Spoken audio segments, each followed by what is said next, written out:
dalam channel Menggemakan Tauhid, Menebar Sunnah. Bismillahirrahmanirrahim.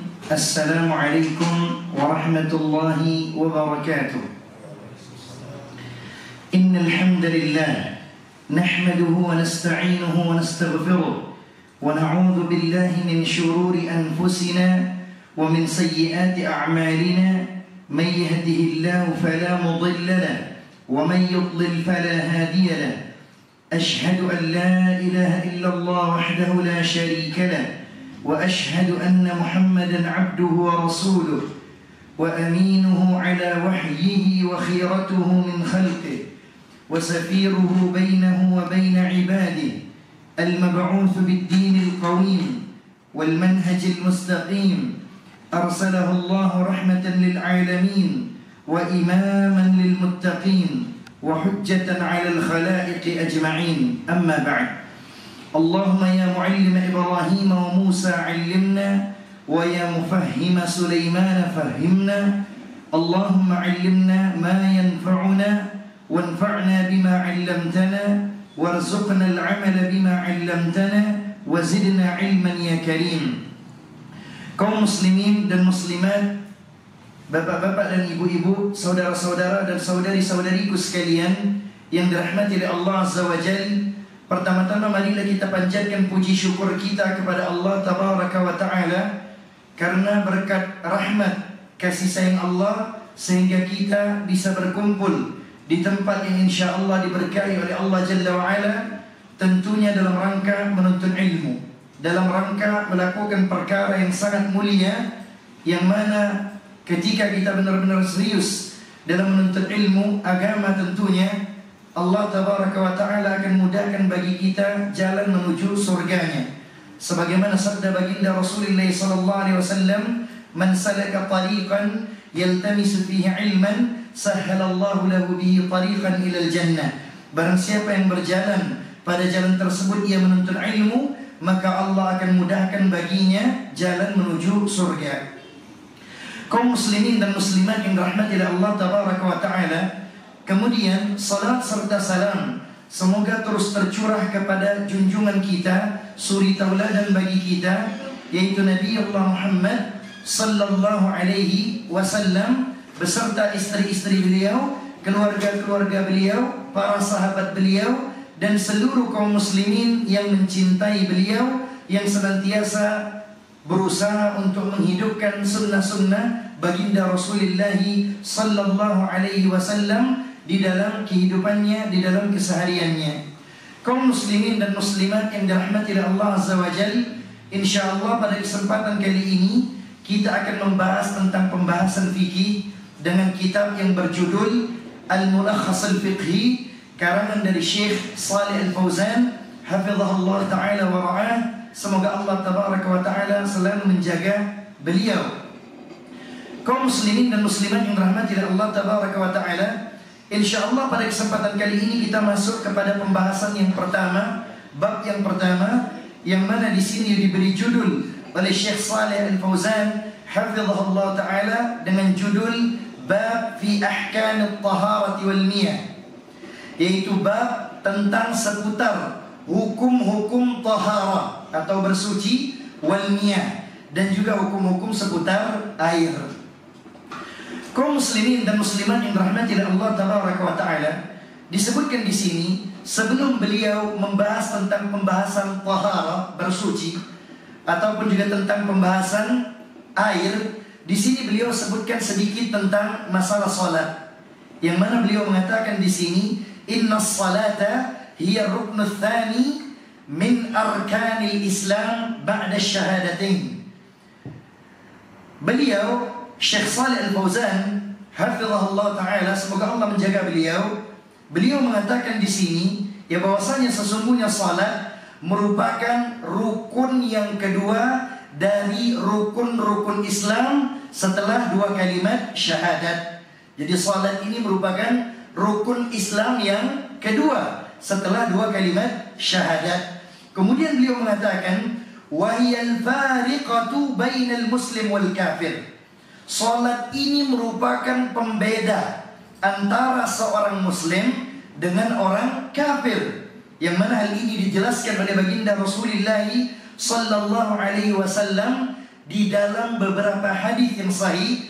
Yang pertama adalah hadis yang datang dari Jabir bin Abdullah radhiyallahu taala anhu, semoga Allah meridai beliau, yang mana hadis ini diriwayatkan oleh Imam Muslim. Apa kata Nabi sallallahu alaihi wasallam?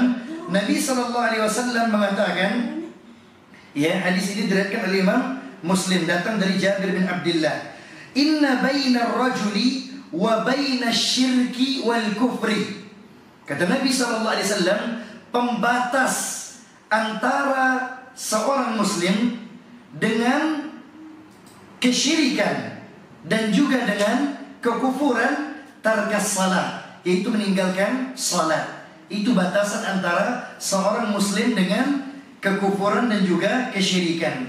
Begitu juga di dalam hadis yang berikutnya, yaitu hadis yang diriwayatkan oleh Imam At-Tirmidzi, yang mana hadis ini datang dari salah seorang sahabat yang bernama Buraidah. Beliau mengatakan bahwasanya Nabi sallallahu alaihi wasallam bersabda, apa kata Nabi?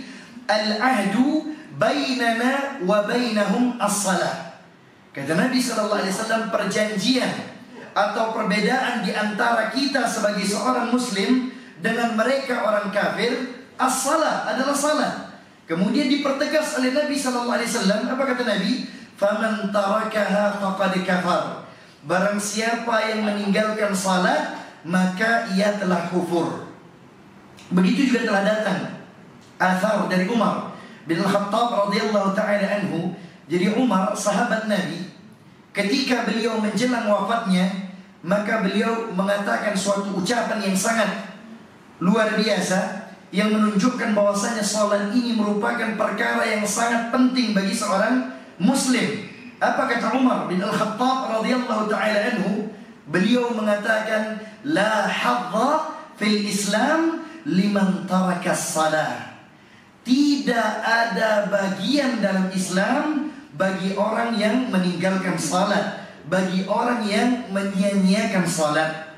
Tentunya yang dimaksud di sini adalah salat yang telah Allah wajibkan kepada kita semua, yaitu salat 5 waktu sehari semalam. Ini menunjukkan bahwasanya perkara salat merupakan perkara yang sangat penting. Bahkan di sini Syekh Shalih Al-Fauzan mengatakan, wa hiya umudul Islam. Salat ini merupakan tiang dari agama Islam. Kalau seandainya tiang ini tidak kuat, tidak kokoh, maka akan rubuh ya rukun Islam tersebut. Jadi ya, salat ini merupakan tiang dari agama Islam. Kemudian beliau juga mengatakan, wa awwalu ma yuhasabu anhu al-'abdu.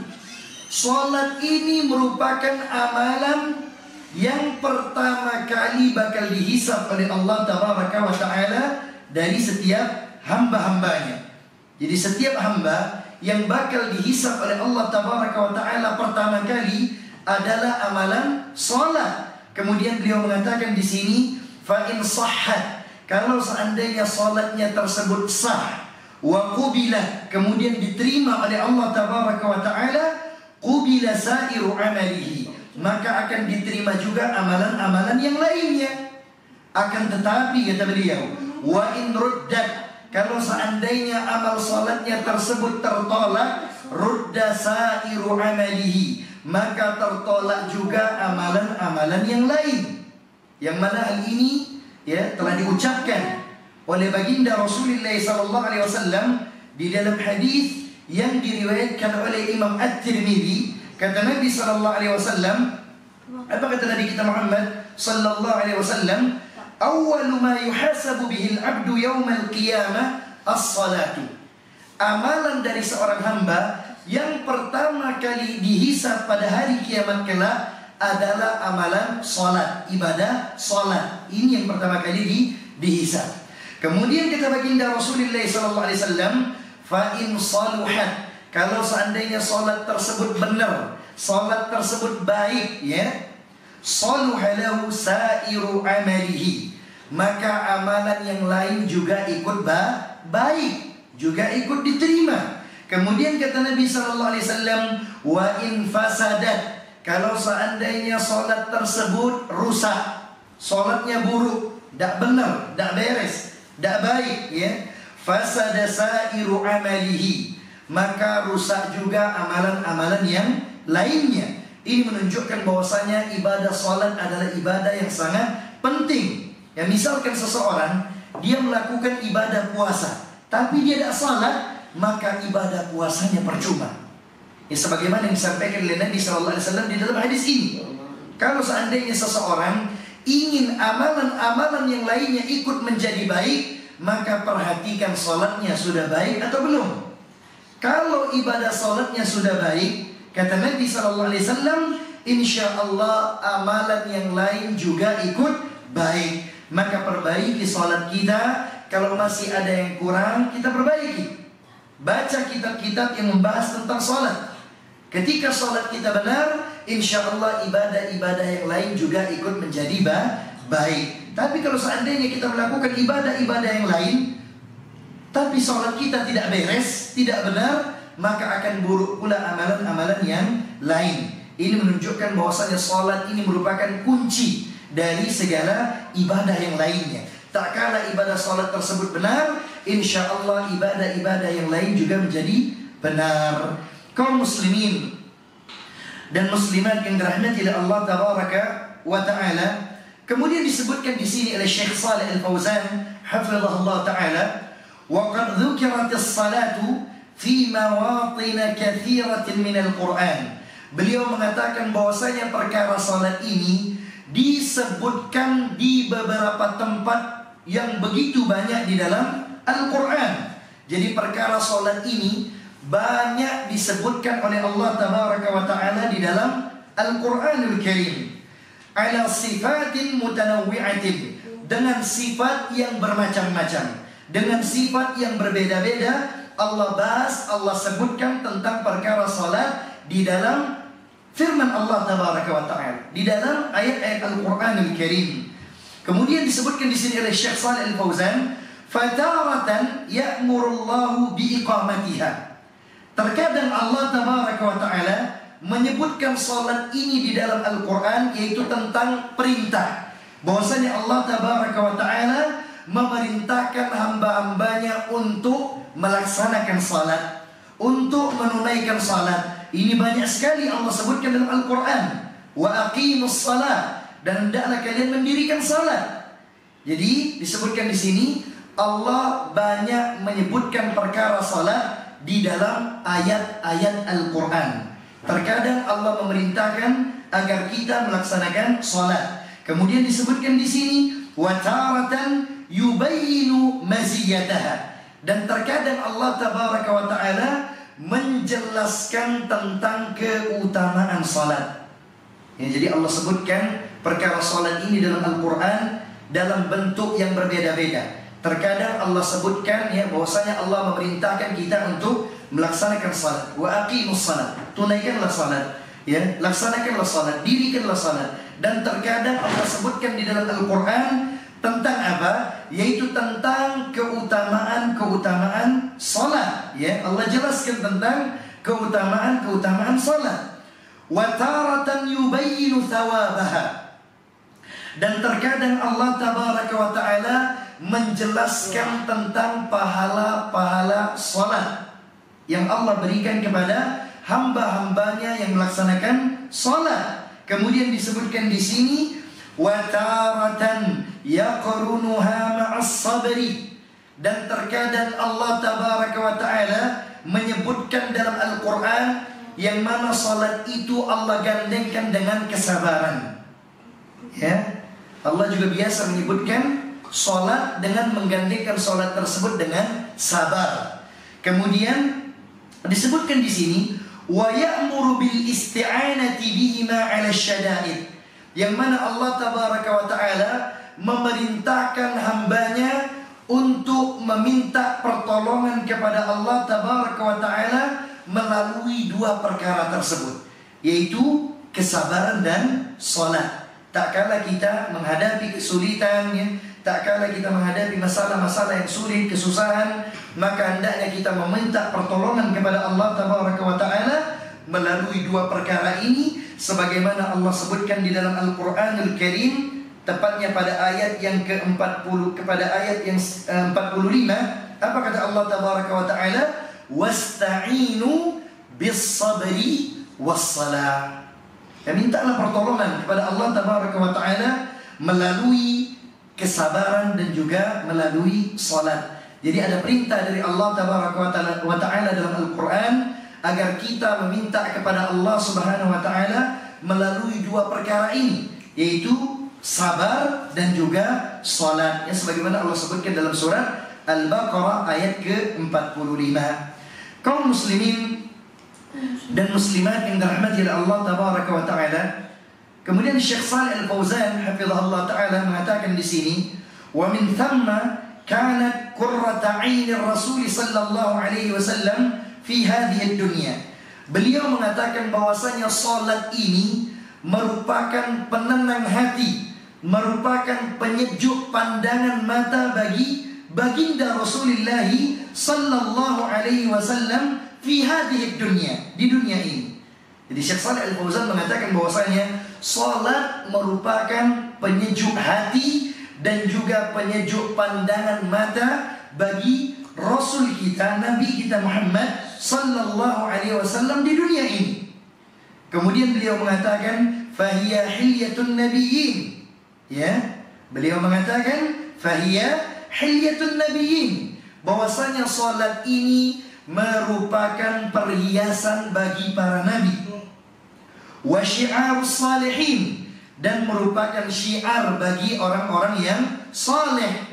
Jadi tidak mungkin seseorang dikatakan saleh kalau seandainya dia tidak salat. Seseorang dikatakan saleh tak kala dia benar-benar menjalankan salat 5 waktu sehari semalam yang telah Allah wajibkan kepadanya, kemudian juga memperhatikan salat-salat sunnahnya. Karena tak kala salat wajib kita memiliki kekurangan, itu akan disempurnakan oleh Allah tabaraka wa taala dengan salat-salat sunnah. Bahkan Allah tabaraka wa taala menyampaikan kepada para malaikatnya, kepada malaikat Allah tabaraka wa taala, apakah hamba tersebut memiliki amalan sunnah? Kalau seandainya salat wajibnya masih ada kekurangan, kemudian dicek, ternyata dia rajin melaksanakan salat sunnah, sehingga disempurnakan dengan salat sunnahnya.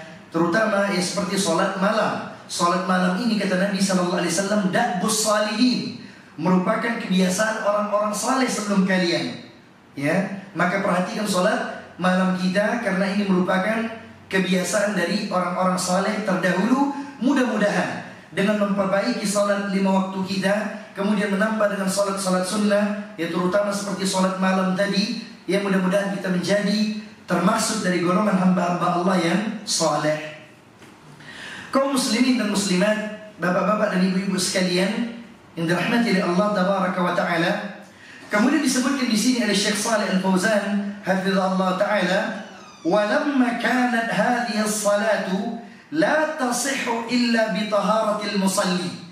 Kata Syekh Shalih Al-Fauzan, ya, seseorang salat itu tidak akan sah kecuali dengan taharah, kecuali dengan bersuci. Jadi seorang yang hendak melaksanakan salat, maka hendaknya orang tersebut harus bersuci terlebih dahulu.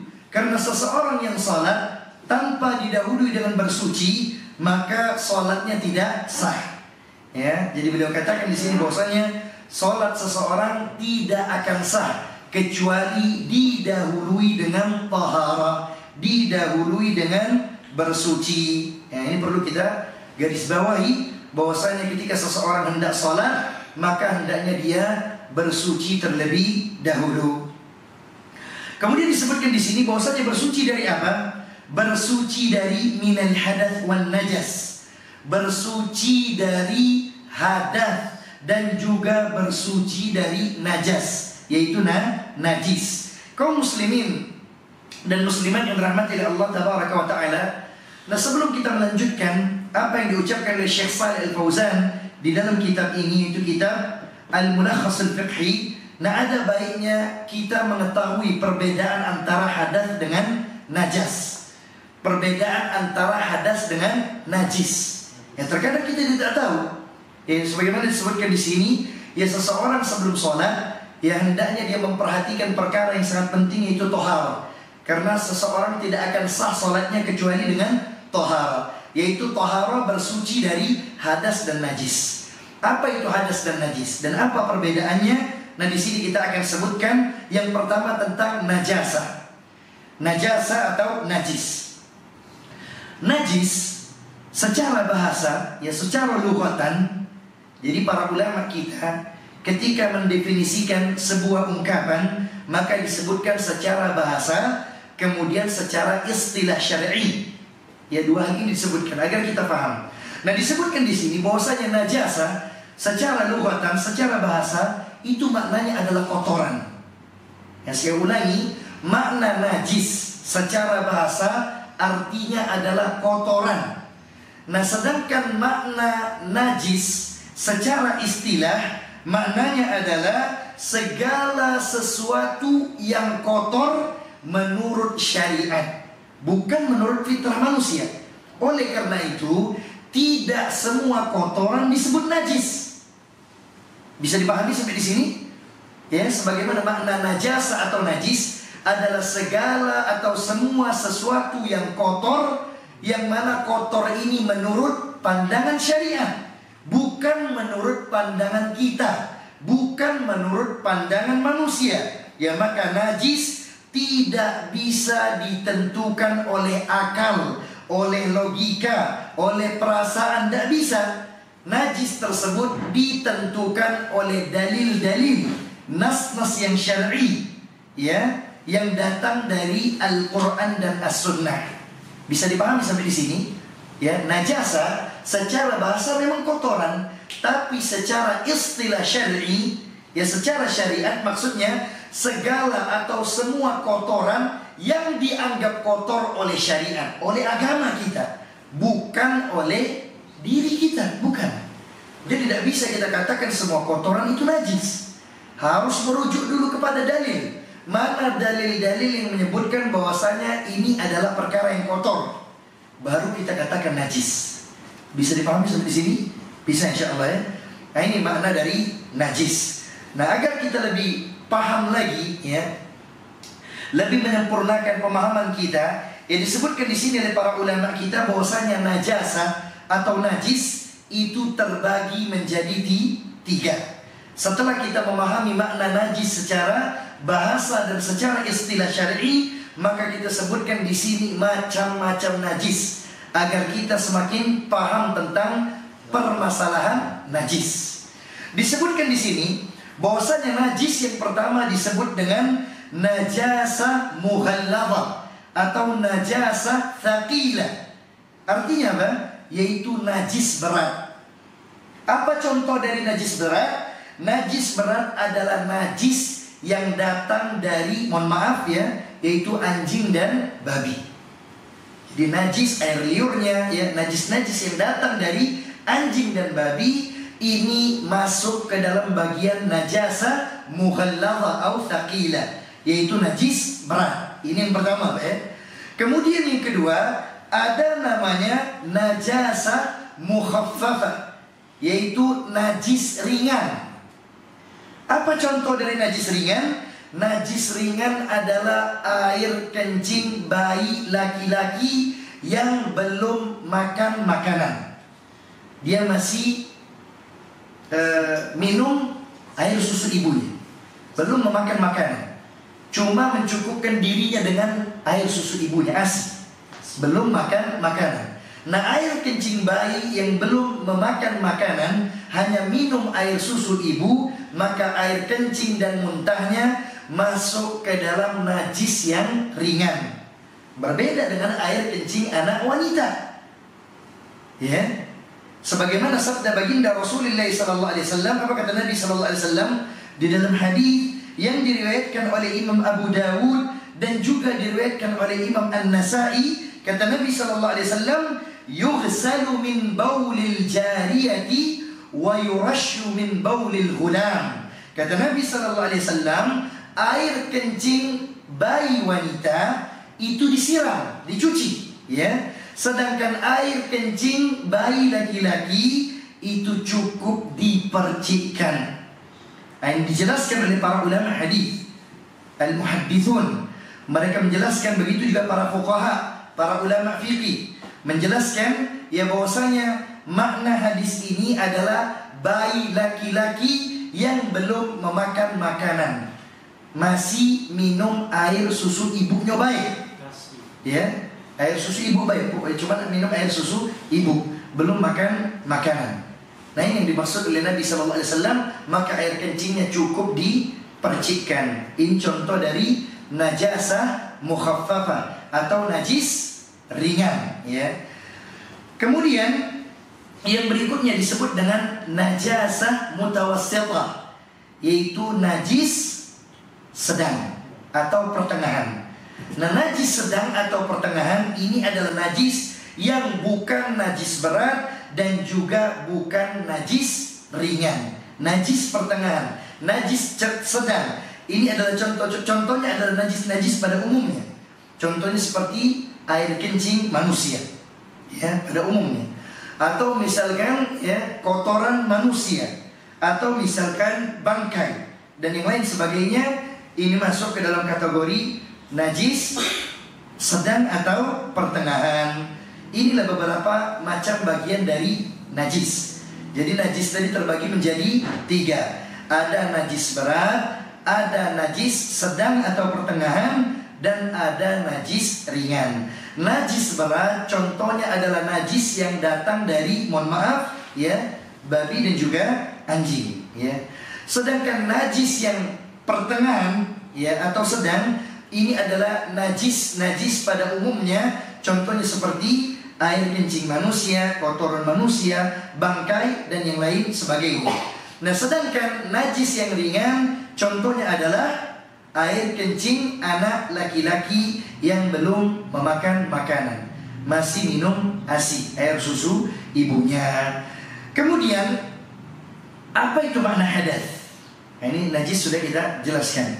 Kemudian hadath. Makna hadath secara lughatan, secara bahasa, itu maknanya adalah terjadinya sesuatu.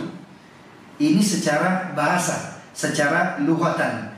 Jadi kalau ditanyakan apa makna hadath secara bahasa, maka maknanya adalah terjadinya sesuatu. Sedangkan makna hadath secara istilah syar'i, maknanya adalah keadaan yang mewajibkan seseorang untuk berwudu atau mandi wajib, mandi besar, mandi junub jika seseorang hendak melaksanakan salat. Itu makna hadath secara istilah syar'i. Ya, saya ulangi, makna hadath secara bahasa apa maknanya? Yaitu terjadinya sesuatu. Sedangkan maknanya secara istilah syar'i yaitu keadaan yang mewajibkan wudu ataupun mandi jika seseorang hendak melaksanakan salat. Itulah makna hadath secara istilah syar'i. Kemudian disebutkan di sini bahwasanya para ulama itu membagi hadath menjadi 2 bagian. Sebagaimana disebutkan di sini, yanqasimul hadath ila naw'ain. Bahwasanya hadas ini terbagi menjadi 2 bagian. An-naw'ul awal, adapun bagian yang pertama adalah al-hadathul asghar, yaitu hadath kecil. Wa huwa ma yajibu bihi al-wudu, yaitu keadaan yang mewajibkan seseorang berwudu. Apa contoh dari hadath kecil? Contohnya adalah kal bauli.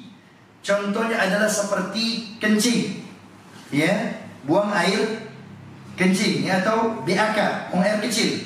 Kemudian wal ghaid, buang air besar. Kemudian wa khurujur rih, keluarnya angin atau kentut, ya. Nah, 3 hal ini disebut dengan hadath kecil atau hadath asghar. Apa jadi contohnya? Buang air kecil, kemudian buang air besar, kemudian kentut atau keluarnya angin, ya. Kaum muslimin dan muslimat yang dirahmati oleh Allah tabaraka wa taala, kemudian disebutkan di sini wan naw'u tsani, adapun ya Macam yang kedua dari hadas disebut dengan al-hadatsul akbar, yaitu hadas besar. Apa contoh dari hadas besar? Contoh dari hadas besar ya disebutkan di sini, pahami dulu maknanya. Ya, makna hadas besar adalah wa huwa ma yajibu bihil ghuslu, yaitu keadaan yang menyebabkan seseorang diwajibkan mandi. Apa contoh dari hadas besar? Kaman jama' au anzal, yaitu contohnya adalah ketika seseorang bersenggama dengan istrinya yang melakukan persetubuhan, maka ini ya disebut dengan hadas besar setelahnya, maka dia diwajibkan untuk mandi. Ya, atau anzal, yaitu keluarnya air mani. Ini contoh-contoh dari hadas besar, maka dia wajib untuk melaksanakan mandi besar, mandi junub. Nah, dari sini ya dapat kita ketahui perbedaan antara hadas dan najas. Kalau najas atau najis itu bisa saja mengenai pakaian, bisa juga mengenai tempat, dan bisa juga mengenai tubuh. Itu disebut dengan najis. Sedangkan hadas itu adalah keadaan tubuh, ya, keadaan alami yang dialami oleh tubuh kita. Ya, keluarnya air mani, kemudian keluarnya angin, BAB, BAK, itu keadaan tubuh ya secara alami. Nah, ini disebut dengan hadas. Nah, sedangkan najas itu adalah benda yang dia bisa saja mengenai tempat, atau mengenai pakaian, ya, baju kita, celana kita, atau mengenai tubuh kita ya. Sebagaimana disebutkan di sini ya, bahwasanya hadas adalah suatu keadaan, bukan suatu benda atau zat. Nah, sedangkan najis ini merupakan benda dan zat, bukan keadaan. Dari sini bisa dipahami Pak, perbedaan antara hadas dan najas. Ya, jadi kalau najis itu adalah benda atau zat yang dia bisa saja mengenai tubuh kita, bisa saja mengenai pakaian kita, baju atau celana kita, dan bisa juga mengenai tempat. Ya, misalkan di masjid ada najis, ya. Misalkan itu contoh. Nah, kalau hadas beda, itu keadaan tubuh kita, keadaan alami yang dialami oleh tubuh kita. Misalkan keluarnya angin, ya, kemudian keluarnya kotoran, ya, baik itu kotoran kecil ataupun kotoran besar, ya, ataupun juga keluarnya air mani. Nah, ini disebut dengan hadas. Bisa dibedakan sampai di sini. Ya, kemudian ada lagi istilah yang disebut oleh para ulama dengan qadhara. Nah, qadhara ini adalah kotoran pada umumnya, kotoran yang menurut fitrah manusia, bahwasanya hal tersebut adalah sebuah kotoran. Jadi beda antara najis dengan kotoran. Kalau kotoran adalah segala macam bentuk kotoran yang dipandang oleh manusia itu adalah kotoran secara umum. Nah, sedangkan najis tidak. Kalau najis adalah segala macam kotoran yang dipandang oleh syariat. Bisa dibedakan di sini. Oleh karena itu kata para ulama, qadhara atau kotoran ini terbagi menjadi dua, ya. Jadi kotoran ini secara umum, ya, menurut manusia itu kotoran, maka disebut dengan qadhara. Kalau najis tadi kotoran menurut pandangan syariat. Sehingga kata para ulama, lawan dari qadhara, kotor ini adalah bersih, ya. Nah, disebutkan oleh para ulama di sini bahwasanya kotoran itu dibagi menjadi dua. Yang pertama adalah kotoran yang bukan najis. Jadi ada kotoran yang najis dan ada kotoran yang bukan najis. Nah, saya sebutkan di sini contoh kotoran yang bukan najis adalah tanah, debu, kemudian noda makanan, noda cat. Ini adalah kotoran sebenarnya. Ya, misalkan baju antum terkena tanah, kotoran bukan? Kotoran, tapi tanah bukanlah bagian dari najis, bukan najis. Oleh karena itu kata para ulama, qadhara atau kotoran itu terbagi menjadi dua. Ada kotoran yang bukan najis. Apa contohnya kotoran yang bukan najis? Contohnya tanah, debu, ya. Bahkan debu ini merupakan salah satu yang bisa digunakan ketika air tidak ada, ya. Air tidak ada, kita boleh bertayamum dengan debu, ya. Atau misalkan noda makanan, ya, noda makanan najis atau enggak? Enggak najis. Tapi ini bagian dari kotoran. Misalkan seseorang, ya, dia masuk ke dalam masjid, ada bekas makanan misalkan di bajunya. sedikit, ya. Walaupun itu tidak najis, tapi ini merupakan adab. Jangan kita biarkan. Karena seorang muslim diajarkan untuk bersih. Jangan misalkan kita ditegur, akhi Irfan, di baju antum ada bekas makanan. Ini tidak najis. Bukan seperti itu, ya.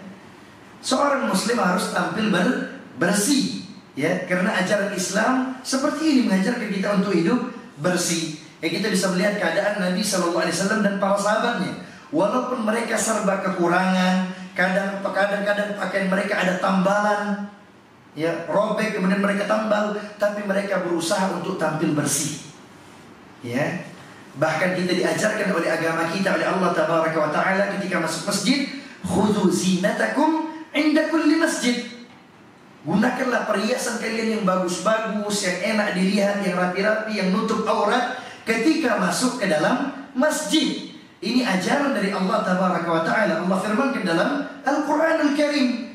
Jadi walaupun ini bukanlah bagian dari najis, tapi dia masuk ke dalam kotoran yang bukan najis, tetap kita bersihkan kalau seandainya kita dapati di pakaian kita, atau di rumah kita, ataupun di tubuh kita. Tetap kita bersihkan, ya. Karena kita diajarkan untuk tampil bersih. Ya, bahkan Nabi SAW mengatakan, Innallaha jamilun yuhibbul jamal.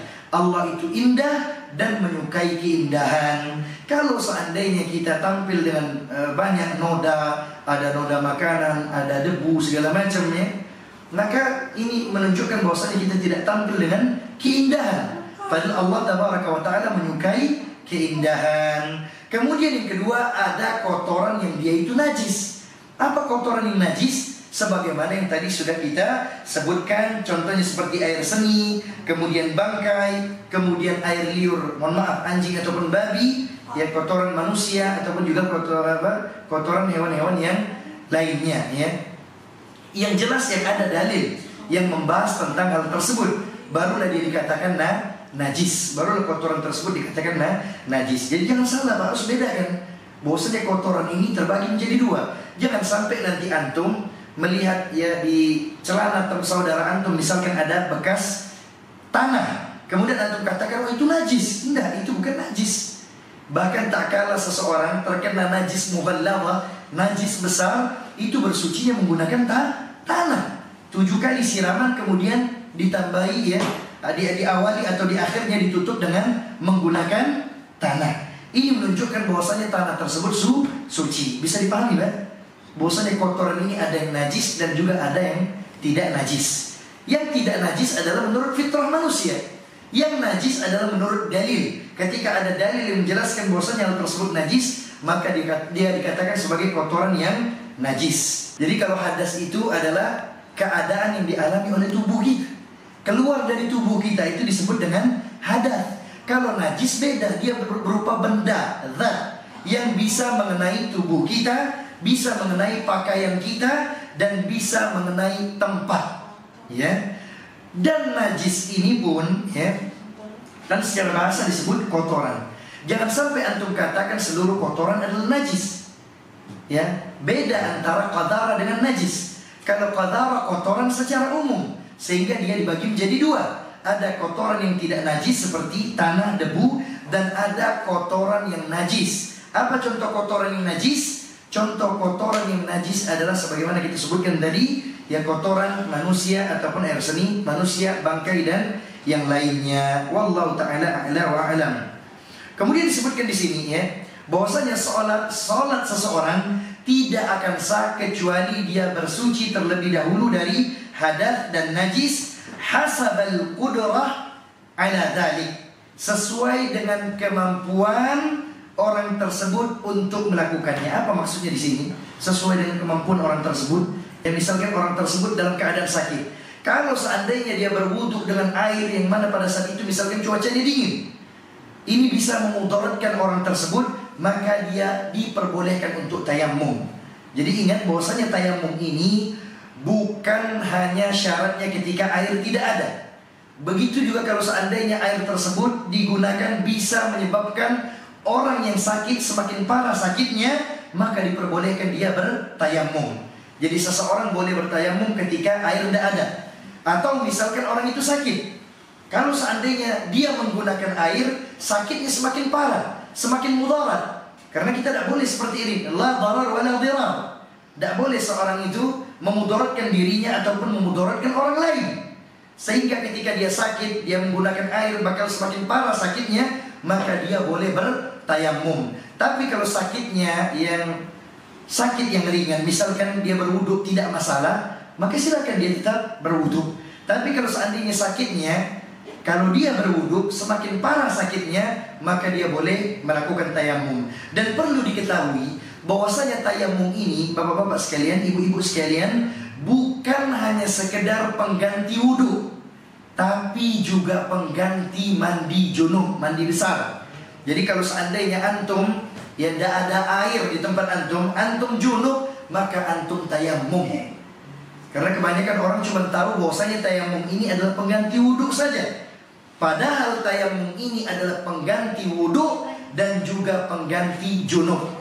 Bahkan ada kisah nih para sahabat tak kala mereka belum tahu, ya, ada salah seorang sahabat itu sampai dia tidur-tiduran di tanah, menggelinding di tanah. Gara-gara apa? Gara-gara pengganti wudu adalah tayamum. Pengganti mandi junub mereka tidak tahu. Tiba-tiba junub di pagi hari, maka gelinding-gelinding di tanah, ya. Ternyata bukan seperti ini caranya.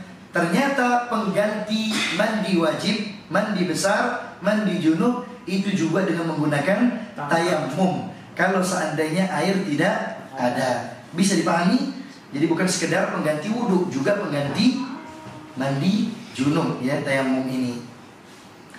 Kaum muslimin dan muslimat yang dirahmati oleh Allah tabaraka wa taala, sehingga disebutkan di sini, ya, oleh para ulama kita, dari Syekh Shalih Al-Fauzan hafizahullah taala, wa kanat maddatut tatahhuri hiyal ma, bahwasanya bahan untuk bersuci adalah air. Ya, jadi materi yang digunakan untuk bersuci adalah air. Au ma yaqumu maqamahu minat tayammum, atau sesuatu yang bisa menggantikan posisi air. Contohnya yaitu tayamum, ya. Contohnya tayamum inda adamil ma, tak kala tidak ada air. Shara al-fuqaha rahimahullahu taala yabda'una bi kitab at-tahara, sehingga para ulama fikih, para fuqaha, ketika mereka membuat kitab-kitab mereka buat judul pertama dalam pembahasan fikih dengan judul at-tahara, bukan salat. Kita tahu bahwasanya perkara yang paling penting dalam urusan ibadah adalah salat. Tetapi kenapa judul pertama adalah tahara? Karena seseorang tidak bisa melakukan salat, tidak akan sah salatnya kecuali dengan tahara, sehingga bab tahara didahulukan agar salat kaum muslimin benar. Ternyata harus bersuci terlebih dahulu sebelum melaksanakan salat. Sehingga para ulama fikih, para fuqaha, mereka membuat judul yang pertama di dalam kitab-kitab fikih mereka dengan judul at-tahara, yaitu bersuci, ya. Bahkan disebutkan di sini, ya, bersuci ini merupakan kunci salat. Ya, sebagaimana Nabi SAW bersabda, miftahus salati at-tahur, bahwasanya pembuka atau kunci dari salat adalah bersuci. Kemudian juga disebutkan di sini oleh Syekh Shalih Al-Fauzan, wa dzalika li anna al-hadath yamna'u as-salah. Beliau mengatakan bahwasanya hadath merupakan sesuatu yang menghalangi salat, penghalang dari salat, hadath, ya. Wa fahuwa kal kufl, yang mana hadas ini sama seperti gumbok, yudha'u 'alal muhdits, yang mana gumbok tersebut diletakkan kepada orang yang berhadas. Fa idza tawadda, kalau seandainya orang yang berhadas tersebut berwudu, ya, inhallal kufl, maka lepaslah gumbok tersebut. Ini menunjukkan bahwasanya, ya, seseorang yang hendak melaksanakan salat dia harus bersuci, ya. Wallahu taala a'la wa a'lam. Ya, insyaallah akan kita lanjutkan pembahasan masih tentang tahara dan juga tentang air setelah salat Isya. Wallahu taala a'la wa a'lam. Bismillahirrahmanirrahim. Assalamualaikum warahmatullahi wabarakatuh. Alhamdulillah wa kafa, wassalatu wassalamu ala rasulil mustafa wa ala alihi wa sahbihi wa mawalah, amma ba'd. Kaum muslimin dan muslimat yang dirahmati oleh Allah tabaraka wa ta'ala, tadi kita sudah menjelaskan perbedaan antara hadath dan najas atau najis, kemudian juga kotoran. Bahwasanya tidak semua kotoran dikatakan najis. Sampai datang dalil baik itu dari Al-Quran maupun dari sunnah-sunnah Nabi SAW, dari hadis-hadis baginda Rasulullah SAW, baru dia dikatakan sebagai najis. Jadi tidak semua kotoran disebut dengan najis. Kemudian kita akan melanjutkan pembacaan kitab Al-Mulakhasul Fiqhi di sini. Syekh Shalih Al-Fauzan hafizahullah ta'ala, semoga Allah menjaga beliau. Beliau mengatakan, "Fattaharatu awkadu syurutis salah." Beliau mengatakan bahwasanya syarat-syarat salat yang paling ditekankan adalah tahara. Ya, maka tahara ini merupakan syarat salat yang paling ditekankan. Wasyartu la budda an yuqaddam 'alal masyrut. Kemudian beliau mengatakan bahwasanya syarat mesti didahulukan daripada yang dipersyaratkan. Apa maksudnya di sini? Yang disebut dengan syarat di sini adalah bersuci. Sedangkan al-masyrut yang dipersyaratkan adalah salat. Jadi maksudnya di sini bahwasanya bersuci mesti didahulukan daripada salat. Kenapa? Karena tidak mungkin orang bisa salat tanpa adanya bersuci. Sehingga para ulama kita, para fuqaha, para ulama fikih, mereka membuat bab di dalam pembahasan fikih, judul pertamanya adalah masalah taharah atau bersuci. Kenapa? Karena salat seseorang tidak akan sah kecuali dengan bersuci terlebih dahulu. Kemudian Syekh Shalih Al-Fauzan hafizahullah taala menyebutkan di sini, wa ma'na at-taharatu lughatan, adapun makna tahara secara bahasa. Ini perlu kita ketahui bahwasanya makna tahara secara bahasa artinya an-nadhafatu wan-nazahatu, yaitu bersih dan suci, anil akdhar, dari kotoran-kotoran al-hissiyah, yaitu kotoran-kotoran yang tampak, wal ma'nawiyah, dan kotoran-kotoran yang tidak tampak. Saya ulangi, apa makna tahara secara bahasa?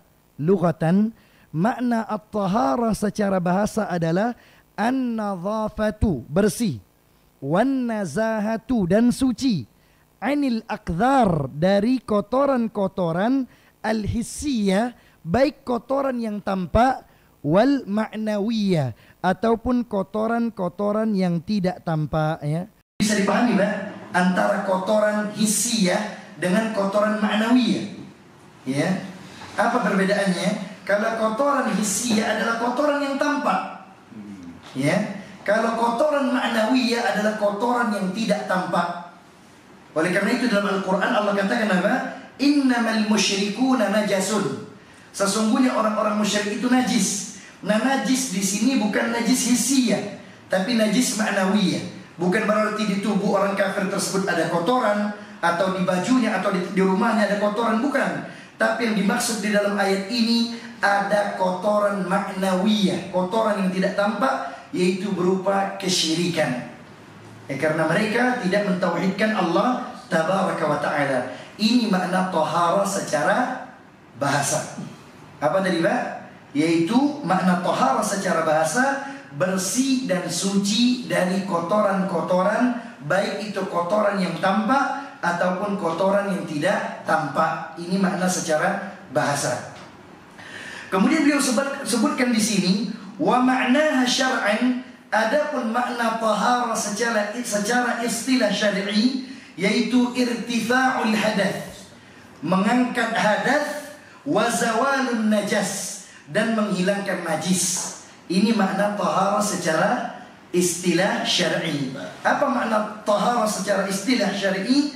Yaitu irtifa'ul hadath, mengangkat hadath. Tadi sudah kita jelaskan apa itu hadath, ya, yaitu berhubungan dengan keadaan tubuh, yang seperti keluar angin, BAK, BAB, atau keluarnya angin atau kentut, ya, kalau bahasa kita. Ya, kemudian disebutkan di sini wazawalun najas, yaitu menghilangkan najis. Nah, najis beda dengan hadas. Kalau hadas keadaan alami yang kita alami, ya, sedangkan najis adalah benda atau zat yang dia itu kotoran, yang mana kotoran tersebut adalah kotoran yang ditetapkan di dalam syariat, baik itu mengenai pakaian kita, ataupun mengenai tubuh kita, ataupun mengenai suatu tempat. Jadi bisa saja dalam masjid ada najis, maka mesti dibersihkan. Kemudian beliau sebutkan di sini wartifa'ul hadath, mengangkat hadath, yahsulu biisti'malil ma'an niyah. Hadas itu bisa terangkat, Pak, dengan cara menggunakan air dan juga niat. Ingat, kalau seandainya antum mandi wajib misalnya, tapi antum tidak berniat, tiba-tiba antum mandi tapi tidak berniat, maka tidak dikatakan antum sudah mandi wajib. Sama saja dengan mandi kebiasaan sehari-hari antum. Apa yang membedakan antara kebiasaan dengan ibadah? Adanya niat. Oleh karena itu disebutkan di sini wartifa'ul hadath, yang mengangkat hadath, yahsulu biisti'malil ma'an niyah. Itu bisa dilakukan dengan cara menggunakan air dan juga disertai niat. Begitu juga wudu, harus ada niat. Tapi perlu diperhatikan bahwasanya niat itu di dalam hati. Ya mahalluha fil qalb, tempatnya niat itu di dalam hati. Sebagaimana hal ini dipahami oleh para ulama kita, bahwasanya niat itu di dalam hati. Tak kala di dalam hati kita sudah ada niat, itu sudah cukup. Ini kata para ulama. Ya, sudah cukup. Tapi jangan ada niat. Kalau seandainya antum mandi-mandi saja, ya maka tidak dikatakan mandi ibadah, mandi junub, tapi dikatakan mandi kebiasaan. Ini perbedaan antara kebiasaan dengan mandi ibadah, yaitu mandi junub tadi ibadah. Karena ada perintah dari Allah, tak kala kita junub, kita diperintahkan untuk mandi junub, mandi janabah, mandi besar, ya, mandi wajib. Kemudian disebutkan di sini fi jami'il badan in kana hadatsan akbar. Kalau seandainya hadas tersebut adalah hadas besar, maka dengan mandi diguyuri ke seluruh tubuh. Yang nanti akan kita bahas, ada bab khusus tentang pembahasan mandi junub. Ya, sunnah-sunnahnya seperti apa nanti ada babnya, insya Allah akan kita bahas. Nah, kalau seandainya hadas tersebut adalah hadas kecil, maka cara menghilangkan hadas tersebut, mengangkat hadas tersebut, yaitu dengan cara berwudu. Ini perbedaannya. Kalau hadas besar, menghilangkannya dengan cara mengangkat hadas tersebut dengan cara mandi. Kalau hadas kecil, maka cara menghilangkannya dengan cara berwudu. Dan disertai tentunya dengan niat. Bahkan niat ini, ya, para ulama mengatakan bahwasanya niat ini cukup di dalam hati. Sampai-sampai Imam Nawawi rahimahullah ta'ala mengatakan wala yushtaratu an-nutqu bila khilaf, tanpa perlu dilafazkan,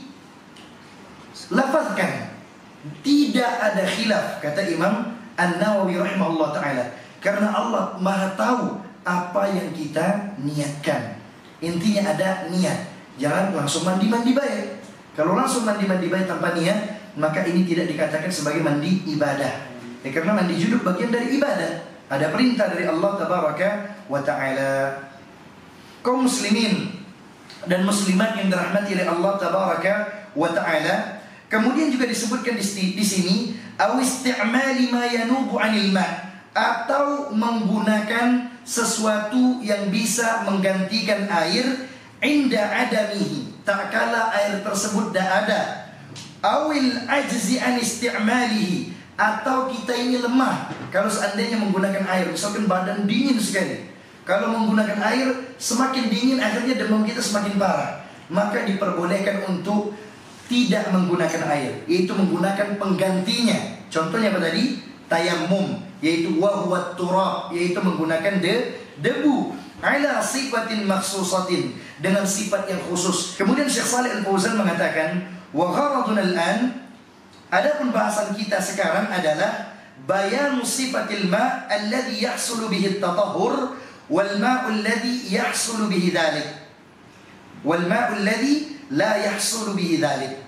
Nah, beliau katakan di sini, ya, bahwasanya pembahasan kita saat ini sekarang adalah membahas tentang sifat air yang bisa digunakan untuk bersuci dan juga sifat air yang tidak bisa digunakan untuk bersuci. Nah, ini kita harus tahu. Jangan sampai kita bersuci saja, tapi air yang kita gunakan adalah air yang tidak bisa digunakan untuk bersuci. Sehingga kita perlu tahu mana sifat-sifat air yang bisa digunakan untuk tohara, untuk bersuci, dan mana sifat-sifat air yang tidak bisa digunakan untuk tohara, untuk bersuci. Kaum muslimin dan muslimat yang dirahmati oleh Allah tabaraka wa ta'ala, Kemudian Syekh Shalih Al-Fauzan hafizahullah taala menyebutkan di sini firman Allah tabaraka wa taala, qala Allah taala, Allah tabaraka wa taala berfirman di dalam Al-Qur'an surat Al-Furqan ayat yang ke-48. Apa kata Allah tabaraka wa taala? Wa anzalna, dan kami turunkan, kata Allah tabaraka wa taala, minas samai, dari langit, ma'an tahura, yaitu air yang suci. Jadi Allah turunkan dari langit air yang suci, kata Allah tabaraka wa taala. Begitu juga Allah subhanahu wa taala berfirman di dalam Al-Quran, tepatnya pada surat Al-Anfal ayat yang ke-11. Apa kata Allah Jalla wa'ala? Wa yunazzilu alaikum, dan diturunkan untuk kalian, minas samai ma'an, dari langit sebuah air, liyutahhirakum bih, untuk kalian mensucikan diri. Jadi Allah turunkan air yang suci dari langit untuk apa? Untuk kita bersuci. Nah, kemudian dijelaskan di sini oleh para ulama tentang makna at-tahur di dalam firman Allah yang tadi kita sebutkan barusan. Apa makna at-tahur? Huwa at-tahiru fi dzatihi, yaitu air yang suci pada sifatnya, al-mutahhiru li ghairihi, dan bisa mensucikan benda yang lain. Ya. Apa maksudnya? Yaitu al-baqi ala khilqatihi, yaitu tetap berada pada penciptaannya. Ay sifatuhu allati khuliqa 'alaiha, yaitu ketika air itu diciptakan, ya tetap pada sifat awalnya. Itu maksud dari air yang suci dan dapat mensucikan. Jadi kalau seandainya antum pakai air yang najis, maka tidak sah bersuci antum. Atau menggunakan air yang suci tapi tidak bisa mensucikan. Contohnya apa? Antum berwudu dengan air sirup, ini tidak bisa ya. Atau air kopi, atau air teh, atau menggunakan Fanta misalkan ya. Maka yang seperti ini tidak bisa antum gunakan. Ya, pakai jus, anak mau berwudu pakai jus, Ustaz. Memang dia air yang suci, ya, tapi tidak mensucikan. Nah, disinilah kita perlu memahami mana air najis, mana air yang suci tapi tidak bisa mensucikan, mana air yang suci lagi dapat mensucikan. Yang kita gunakan untuk tohara, untuk berwudu dan mandi, adalah air yang suci lagi mensucikan.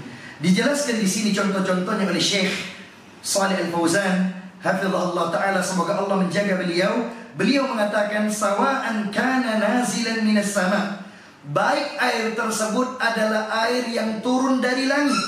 Apa contoh-contohnya?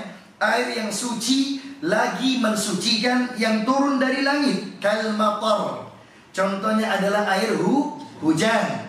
Kemudian wadhaubith thuluj, yaitu cairan salju atau cairan es. Ya, ada di sebagian negara yang turun salju. Nah, di negara-negara yang turun salju, maka seketika salju tersebut mencair, maka itu diperbolehkan untuk digunakan bersuci, karena dia termasuk bagian dari air yang suci lagi mensucikan. Kemudian walbar, air embun. Ya, walaupun terlihat sedikit turunnya, tapi kalau dikumpulkan bisa jadi banyak, maka bisa digunakan untuk bersuci. Kemudian disebutkan lagi di sini, aujarian fil ard, atau air yang berjalan di permukaan bumi. Tadi kan air yang turun dari langit. Contoh-contoh air yang suci lagi mensucikan yang turun dari langit tadi sudah disebutkan, yaitu air hujan, kemudian air salju, ya, apa, cairan salju, ya, salju yang mencair, ya, atau es yang mencair. Kemudian juga air embun, ya. Kemudian disebutkan di sini aujarian fil ard, begitu juga air yang suci lagi mensucikan yang dia mengalir di permukaan bumi. Apa contohnya? Kama'il anhar, contohnya adalah air sungai, ya. Kemudian wal uyun, mata air, ya, air terjun itu, Pak. Itu suci lagi mensucikan. Boleh kita gunakan untuk bersuci, berwuduk dan mandi junub, boleh, ya. Tapi jangan pula antum mandi junub di bawah air terjun, ya, dilihat orang, ya. Tapi kalau airnya antum ambil, antum bawa ke rumah, itu boleh, ya. Kemudian wal abar, air sumur, ya. Antum sumur bor gitu, ya, atau sumur orang-orang Lamu itu memang berbentuk sumur, itu air yang memang keluar dari bawah bumi, ya. maka itu diperbolehkan, ya, diperbolehkan selagi air itu bersih dari najis. Kemudian wal bihar. Apa bihar? Bahrun, yaitu air laut. Bahkan air laut ini ada Nabi SAW, sabda Nabi SAW, Nabi mengatakan bahwasanya air laut ini suci lagi mensucikan. Kemudian al-hillu maitatu, begitu juga bangkai yang ada di laut itu halal, ya. Subhanallah, ya. Jadi binatang air hukumnya halal. Ya, sebagaimana Nabi SAW pernah bersabda, kata Nabi SAW, ada dua bangkai yang halal dan ada dua bangkai yang halal dan dua darah yang halal, kata Nabi SAW. Nah, dua darah yang halal, kata Nabi, al-kabid wa tihal, yaitu hati dan limpa. Itu darah sebenarnya, tapi boleh dimakan, halal. Kemudian ada dua bangkai yang dia halal dimakan, al-hud wal jarad, yaitu ikan dan belalang, kata Nabi SAW. Tapi ingat, kalau antum geli makan belalang jangan dimakan, ya, karena dilarang dalam agama, ya. Bahkan Nabi SAW, walaupun makanan tersebut halal, kalau Nabi tidak suka, Nabi tidak mencela makanan tersebut, tapi ditinggalkan oleh Nabi. Jangan antum paksakan, akhirnya antum muntah. Tapi jangan pula antum haramkan. Itu tidak boleh untuk antum pribadi, tapi jangan antum haramkan untuk yang lain. Bisa jadi antum tidak suka, tapi yang lain suka, ya. Oleh karena itu masalah jijik ini, kata para ulama, jijik dalam urusan makanan itu individu. Tidak boleh gara-gara antum tidak suka antum haramkan. Ini salah, ya. Antum tinggalkan tanpa antum celah, ya. Begitu bisa dipahami. Kalau keharaman makanan itu sampai turun dalil, ya, bahwa saya menjelaskan tentang hal tersebut, ini halal, ini haram, ini halal, ya. Kemudian disebutkan di sini oleh Syekh Shalih Al-Fauzan hafizahullah taala, au kana muqattaran. Begitu juga misalkan air tersebut adalah hasil penyulingan, ini juga diperbolehkan untuk berwudu menggunakan air tersebut, ya. Wallahu taala a'la wa a'lam. Saya cukupkan sampai di sini. Kalau ada kata-kata saya yang keliru, kepada Allah tabaraka wa taala saya mohon ampun, dan kepada bapak-bapak dan ibu-ibu sekalian saya minta maaf karena kekurangan datangnya dari saya pribadi, sedangkan kebenaran datangnya dari Allah Jalla wa Ala. Saya tutup kajian pada malam hari ini dengan membacakan doa kafaratul. Subhanakallahumma bihamdika asyhadu an la ilaha illa anta astaghfiruka wa atubu ilaik. Wassalamualaikum warahmatullahi wabarakatuh.